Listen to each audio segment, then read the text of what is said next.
ओम नमः शिवाय। श्री महापुराण रुद्र संहिता कुमारखंड अध्याय 17 गणेश जीवन। નારદજી બોલ્યા, ત્યારે સઘળા વૃત્તાંતને સાંભળીને મહાદેવજીએ શું કર્યું? કૃપા કરીને મને એ સઘળી કથા સંભળાવો. બ્રહ્મા બોલ્યા, હે મુનિ, ગણેશના મૃત્યુ પછી શિવજીના ગણો નાચવા કૂદવા લાગ્યા, વિવિધ વાજિંત્રો વગાડવા લાગ્યા. આ બાજુ પાર્વતીને ગુસ્સો આવ્યો. તે કહેવા લાગી કે હે માં, હું ક્યાં જાઉં, શું કરું? અરે, મને ઘણું જ દુઃખ પ્રાપ્ત થયું. બધા દેવતાઓ અને ગણોએ મારા પુત્રનો સંહાર કર્યો. હવે હું પણ સર્વનો નાશ કે પ્રલય કરી નાખીશ. દુઃખી પાર્વતીએ લાખો નવીન શક્તિઓનું નિર્માણ કર્યું. ત્યારે તે નિર્મિત શક્તિઓ જગદંબા શિવાને પ્રણામ કરીને કહેવા લાગી કે હે માતા, શું આજ્ઞા છે? દેવીએ કહ્યું, તમે દેવ સેનામાં જાઓ અને તેઓ પ્રલય કરી નાખો. દેવતા, રાક્ષસ, ઋષિ અને પોતાના પાર્ષદ જે મળે તેને જઈને ભક્ષણ કરી જાઓ. પાર્વતીની આજ્ઞાથી તે સર્વ શક્તિઓ ક્રોધમાં તત્પર થઈ બધા દેવતાઓનું ભક્ષણ કરવા લાગી. જ્યાં નજર પહોંચે કે પડે ત્યાં શક્તિઓ જ શક્તિઓ. તે દેવતાઓને પકડતી અને મુખમાં સ્વાહા કરી જતી હતી.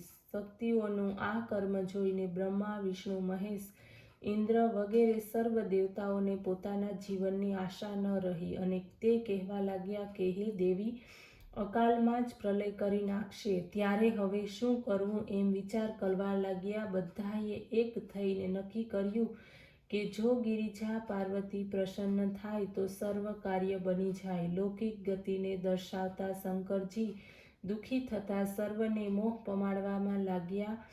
પરંતુ શક્તિઓના આતંકથી દેવતા નિષ્પ્રાણ થઈ રહ્યા હતા. ક્રોધથી શિવાના મંદિરમાં જવાનું તેમનું સાહસ જ ન હતું. પાર્વતીનું મહાપ્રકાશિત તેજ સર્વોને સંતૃપ્ત કરી રહ્યું હતું. બધા જ દેવતાઓ ભયભીત બનીને દૂર જ ઊભા હતા. તે સમયે દિવ્ય દર્શન નારદજી ત્યાં આવ્યા અને બ્રહ્મા, વિષ્ણુ અને શિવજીને પ્રણામ કરીને શાંતિ સ્થાપના માટેનો વિચાર કરવા લાગ્યા. બધા દેવતાઓએ કહ્યું, હે નારદ, તમે આગળ કરીને શિવાની પાસે જવાનો પ્રસ્તાવ મંજૂર કર્યો છે.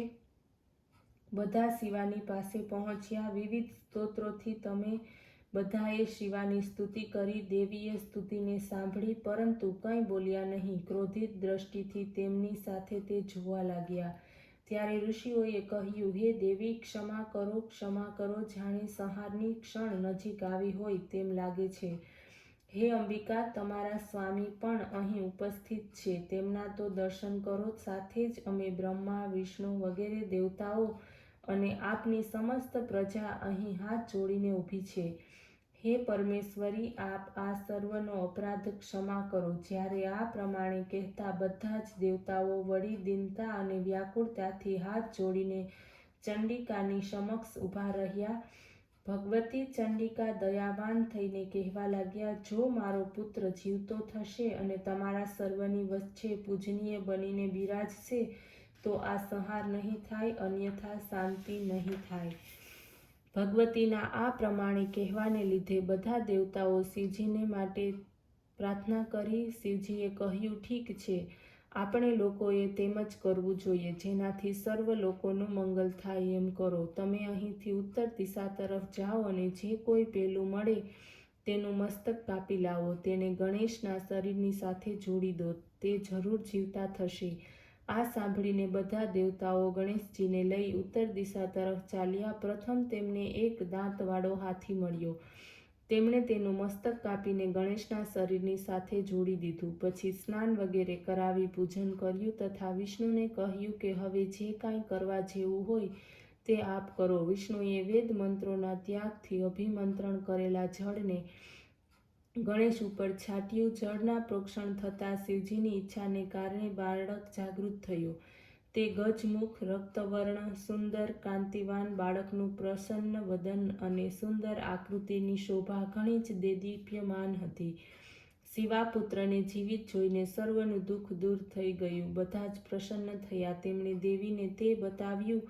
પાર્વતી દેવી પોતાના પુત્રને જીવિત થયેલા જોઈને આનંદયુક્ત બન્યા. અધ્યાય 18 ગણેશનું ગૌરવ.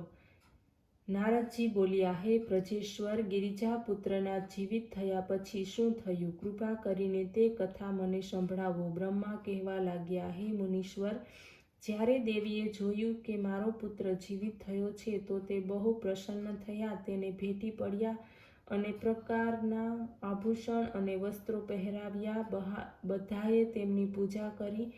દેવીએ પોતાના પુત્રના મુખને ચૂમ્યું, અનેક વરદાનો તેમણે આપ્યા અને કહ્યું કે હે પુત્ર, તમારા મસ્તક ઉપર જે આ સિંદૂરી રંગની આભા છે એને કારણે માનવ તમારી પુષ્પ સાથે સિંદૂરથી પૂજા કરશે. તેમને સિદ્ધિઓ પ્રાપ્ત થશે અને તમારી પૂજાથી નિસંદેહ બધા જ વિઘ્નો દૂર અને નાશ પામશે. શિવજીએ પોતાનો હાથ તેના માથે ફેરવ્યો અને કહ્યું કે આ મારો બીજો પુત્ર છે.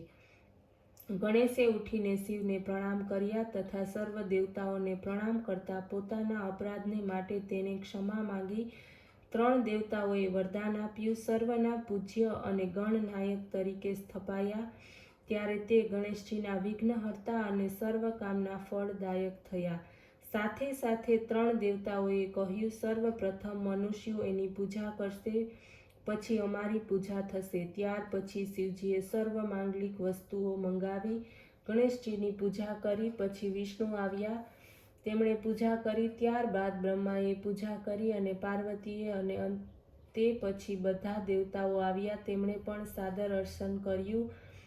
પછી સર્વ દેવતાઓ એકી અવાજે ગણેશને સર્વાધ્ય કહીને વરદાન આપ્યા. હે મુનીશ્વરો, તે સમયે પાર્વતીની થયેલી પ્રસન્નતા વર્ણવવા લાગ્યા, માટે મારી પાસે શબ્દો નથી. મારા 4 મુખે પણ તે વર્ણવી શકાય તેમ નથી. દેવતાઓની દુદુંભીઓ વાગવા લાગી, અપ્સરાઓ નૃત્ય કરવા લાગી, આકાશમાં ફૂલોની વર્ષા થવા લાગી. ગણેશજીની પ્રતિષ્ઠા થતાં સર્વ જગત પ્રસન્ન બન્યું. મોટો ઉત્સવ થયો. સર્વના દુઃખ દૂર થયા. વિશેષ કરીને શિવ શિવાના આનંદનો પાર ન રહ્યો.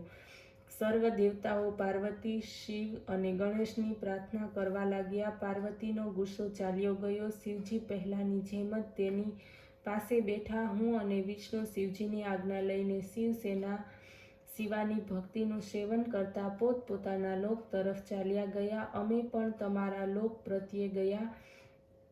તે મંગલદાયક આખ્યાનને નિયમપૂર્વક સાંભળશે તેમને સર્વ મંગલોની પ્રાપ્તિ થશે. ગણેશજીની કૃપાથી તેમના સર્વ મનોરથો અને સિદ્ધિઓ થશે. ઓમ નમઃ શિવાય.